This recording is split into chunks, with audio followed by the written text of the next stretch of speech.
Today we're going to look at how to pass the butterfly guard. A couple of different simple processes to look at. First one is my opponent seated playing the usual butt scoot game, and I want to bring my head down to fighting level.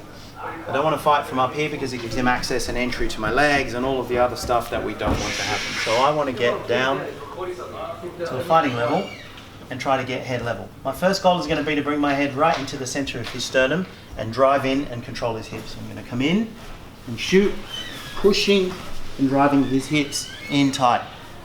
Once I've got control of him, I'm going to keep my elbows nice and tight, drop my body low. We'll shift back a little just for the camera.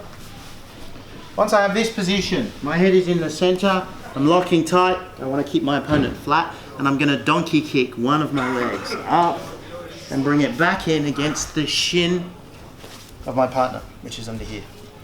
Once I have this position, if I can, I will lock his toes up, but that's not critical. What is important to me is to shoot this underhook on the opposite side of the leg that I have pinned. So we're going to pivot 180 degrees so you can see the action that I follow. Just a little bit more, please, Frenchie. Hip is pinned. I'm going to shoot the underhook with my right hand, and I'm going to sprawl my body weight across this leg, switching my hips as I go.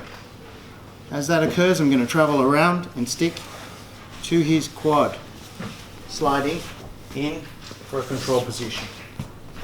So the whole thing again, he's sitting up, we're playing jiu-jitsu.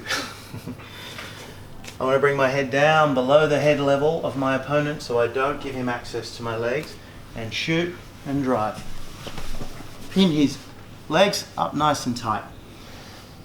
Immediately donkey kick and bring it back in against the shin. I don't have to trap the shin as long as I use my right leg properly here. Shoot the underhook with my opposite side. Slide and rotate, right hip sprawl. Bring my right thigh up and around his quad, sliding through for the rest.